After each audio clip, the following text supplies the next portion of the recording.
Did you know that if you have 5 or more employees, that the law makes it mandatory for you as an employer to contribute 1% of the annual payroll of your employees to the industrial training fund? You are to do this on or before April of every year, and failure to do that amounts to a penalty of up to 5% of the amount that is being owed. Now, here's another interesting information that most employers under the Industrial Training Fund scheme are not aware of, and that is that if you are a compliant company, or if you are required or qualified as compliant, you can actually make a request to recover up to 50% of the training costs that you have spent or contributed to the Industrial Training Fund. Hello and welcome to the Lex-Praxis channel, and in today's video I will be walking you through how to obtain an ITF Compliance Certificate. Now, for the benefit of those who are just hearing about this ITF, I would explain, or it's important that you take note of the fact that ITF is an acronym for Industrial Training Fund. Now, everything we're going to be discussing about the Industrial Training Fund is governed by the Industrial Training Fund Act. Now, in this video, I'll be walking you through the following. We'll be looking at who qualifies as a liable employer under the ITF Act. We'll also look at the definition of payroll. This will help you to determine what fits under the 1% contribution of that obligation that needs to be complied with, right? We'll also look at the documents required for obtaining your ITF compliance certificate. We'll look at the timeline or the duration for processing this application and obtaining your certificate, and the criteria for seeking or requesting for a reimbursement from the ITF fund. Now, let's look at the qualification of employers as prescribed by the Industrial Training Fund Act. Now, Section 6 of the ITF Act lists out categories of employers that are obligated to contribute to the fund as employers, and they are as follows. Number 1, every employer that has either 5 or more employees in its establishment, or has less than 5 employees but with a turnover of 50 million naira and above per annum. In other words, if you're an employer that has more than 5 employees, you are obligated to comply with this law. And even if you don't have up to 5 employees, but you have an annual turnover of 50 million naira, you are also qualified as eligible to comply with this law, right? The second criteria is any supplier or contractor or consultant bidding or soliciting contracts, businesses, goods and services from any federal government ministry, department, agency, commercial, industrial and private equity. The summary of this is that if you are bidding for contracts with either the federal government or a private entity, you are obligated to comply with the comply with the law that requires contributing to the Industrial Training Fund scheme, right? And the third criteria of employers that are eligible for compliance under this act is any liable organization, public or private, including companies that are situated in the free trade zones, requiring approval of expatriate quota and or utilizing custom services in matters of export and imports, right? The summary of this is that if you are an employer that operates in the free trade zone, if you are an employer who requires processing expatriate quota for your employees, or you operate, or your nature of your business requires the services of customs, right, for the purpose of import and export transactions, you are qualified to comply with the contribution to the Industrial Training Fund, right? So these are the 3 categories of employees, or rather employers, that are required by law to comply with the ITF Act. Now, let's look at the funds. Like, what is it actually used for? Because for some people, or for us generally, if you're contributing this kind of money, you should generally know what the fund is being used for, right? So I'm going to be reading out what the Act, the Industrial Training Fund Act, has listed out as the role, or what the fund is actually utilized for.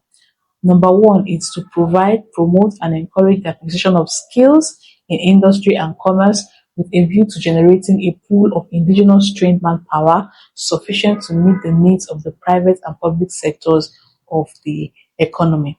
The second use is that the fund provides training for skills in management for technical and entrepreneurial development in the public and private sectors of the economy. Thirdly, the fund is used to set training standards in all sectors of the economy and monitor adherence. And finally, it is used to evaluate and certify vocational skills acquired by apprentices, craftsmen, and technicians in collaboration with relevant organizations. The summary of this whole thing is that the fund is used to invest in our indigenous manpower. So as an employer, you are directly investing in and contributing to shaping the quality of skills and services that our indigenous manpower within the country can render to their employers, right? So that is the summary of what the fund is all about. Now let's define payroll. Let's consider what is the meaning of payroll as prescribed by the Industrial Training Fund Act. Now, under the Act, payroll simply means the sum total of all basic pay, allowances, and other entitlements payable within and outside Nigeria to any employee in an establishment, whether it's public or private. The summary of this is the 1% payroll to be contributed annually by the employee through the employer goes beyond just the basic salary. So even entitlements are also part of it, will be part of the calculation, right? And other extra allowances are also part of the calculation. So let's say an employee is paid 100,000 naira as basic salary and is entitled to other special benefits or entitlements beyond the 100,000 naira salary. For the purpose of computing the 1% annual payroll, you will factor not just the basic salary pay, but also the other additional entitlements that that employee is entitled to when it comes to computing the 1% payroll that is invested into the industrial training fund, right? Now let's talk about, and also let me chip in, it's not restricted to employees in the public sector. Even employees in the private sector are also required to make this contribution to the scheme or to the fund, right? Now let's look at the requirements for obtaining an ITF Compliance Certificate in Nigeria.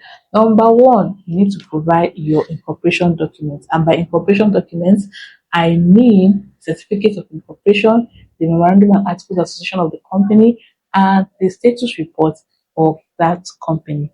Number two, you are to provide the tax clearance certificate of the company. And finally, you are to provide a payroll schedule of your employees. The payroll schedule should basically contain information about the details of the employees and what their pay basically is like on a monthly basis, right? It will help with assessing how much is to be paid into the ITF, right? Into the ITF and the Industrial Training Fund, or into the fund. Yes. So now, how long does it take to process an ITF compliance certificate? Typically, it could take 5 days or less. It could also take more than 5 days. The time frame generally depends on the individual and the whether or not the individual has all the requirements that is needed to process the ITF compliance certificate. Now let's get on to a very important topic, which is the criteria for reimbursement. Remember, I said in the introductory part of this video that employers that are compliant are entitled, or they have the right to request for a reimbursement of the training cost in as it concerns the scheme, the fund, right? So, but it's in as much as that right exists, it doesn't mean that every employer is entitled to this or can even request for this. There are certain special criteria or conditions that must be satisfied before such employer can actually request for reimbursement. Number one is that the employer must have fulfilled their payment obligations as it concerns ITF. So they must have paid up to date, paid all their whatever fees or whatever contributions that they are eligible to make under that fund or into the fund.